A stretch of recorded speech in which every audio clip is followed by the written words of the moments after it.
l'histoire de Sin, c'est quoi le synopsis? Euh, En vrai, je réussis jamais à bien le résumer. C'est quand même un gros pavé. Et en fait, si je dois retenir une ligne, un fil dans l'intrigue, ça serait c'est l'histoire d'un personnage qui s'appelle Evel, euh, qui, euh, qui, euh, qui voyage en quête de ses origines dans toute la première partie du roman. Une fois arrivé chez lui, il se rend compte qu'il est l'héritier d'une dynastie, d'une grande nation, qu'il est aussi bah, du fait de cet héritage, il est amené éventuellement à être le successeur d'un grand prophète, bâtisseur de cette nation. Et seulement, Evel a une histoire avant cela, c'est qu'il il est né avec un frère jumeau et, il a été offert en holocauste au feu. Et, et il a été ensuite sauvé par son oncle parce qu'il a survécu au flammes. Voilà.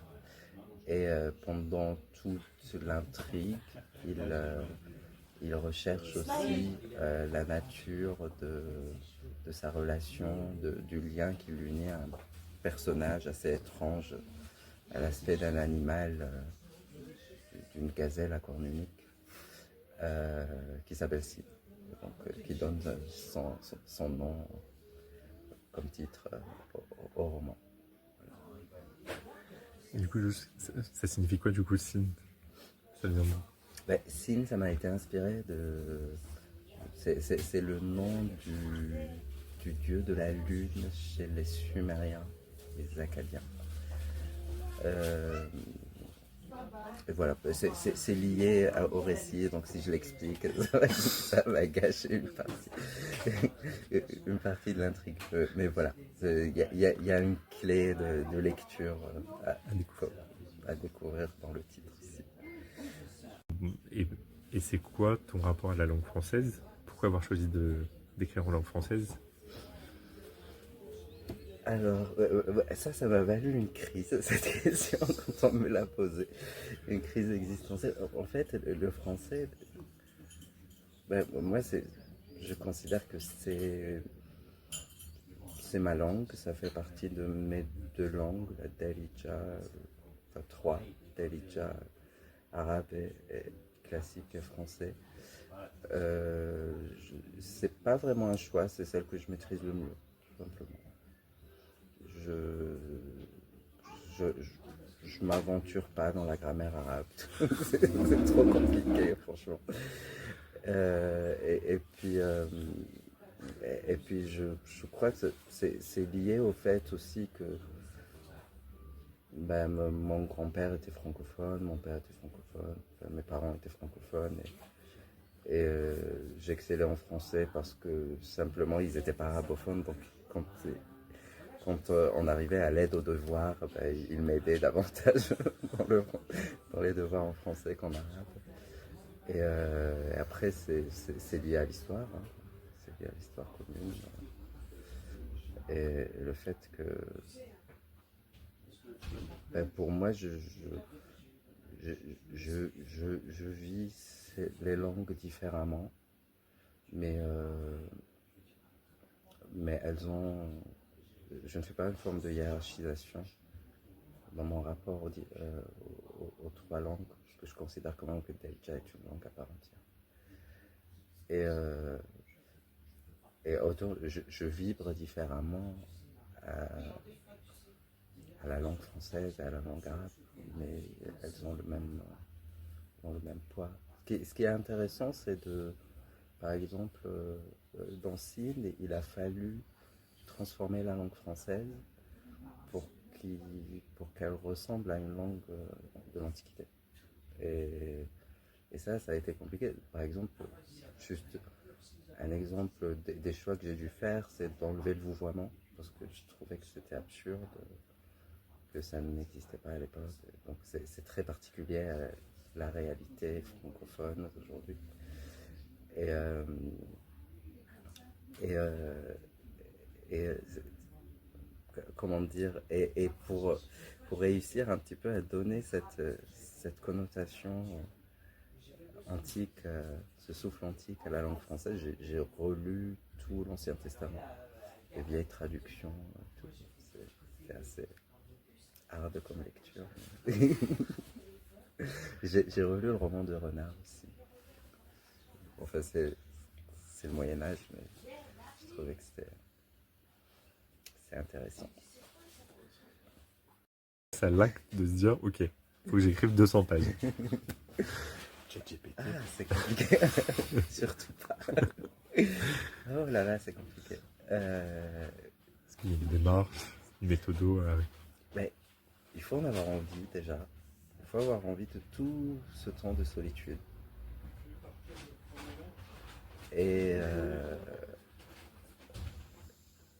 il faut s'organiser. Je pense que c'est beaucoup d'organisation quand même, de méthode.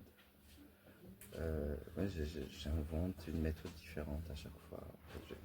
Je tiens pas forcément un truc, mais j'essaye quand même d'être assez organisé.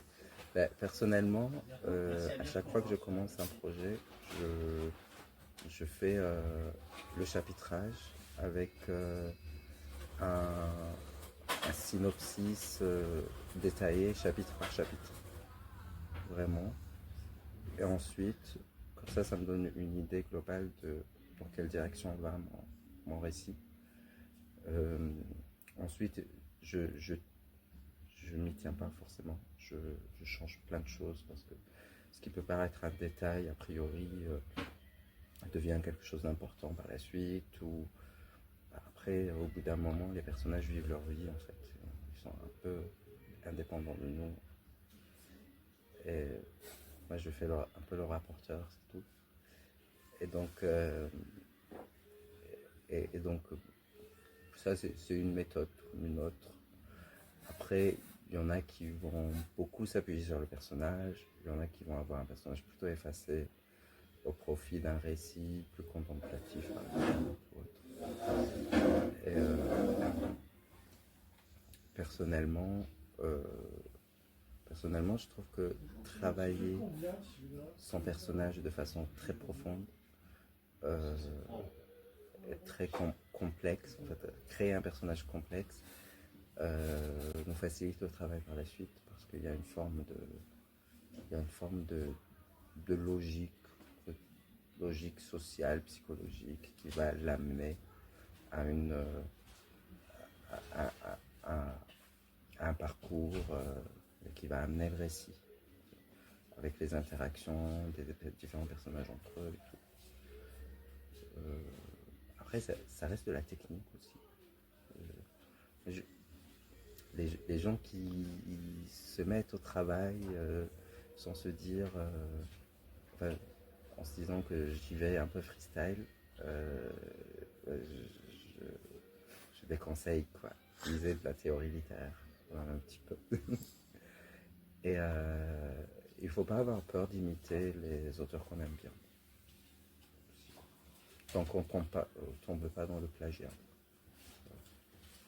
Et il faut raconter des choses qui fassent sens pour nous, surtout. C'est le plus important. On va passer au moins... Combien, je vais dire un nombre d'heures sans exagérer, au moins 200 heures peut-être sur une œuvre. Et là, je suis gentil. Donc, autant que ça soit pour de bonnes raisons.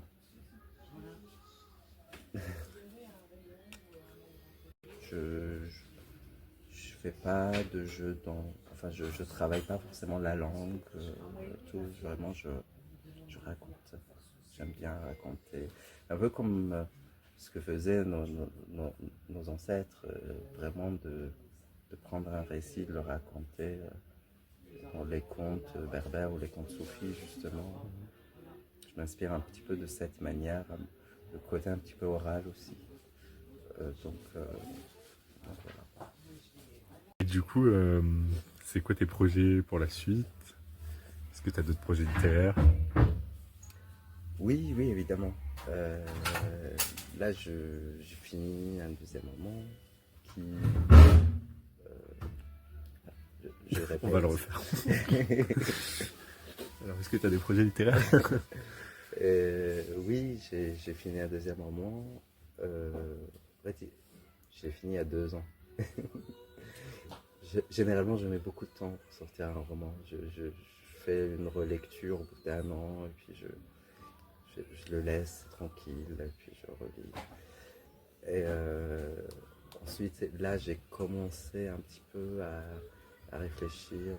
Enfin, j'ai commencé le travail préparatoire sur un nouveau projet de roman. Ben, le deuxième sera un roman très réaliste. Le troisième sera un peu plus dans l'esprit du réalisme magique. Et entre-temps, je prépare une série d'ateliers d'écriture, justement sur le réalisme magique, avec l'Institut français en Algérie. Parce que j'ai fait une journée là de... Tu ne garderas pas cette partie, je vais vous expliquer. J'ai fait une... Ouais. Mais après, moi avant de... J'étais un petit peu stressé.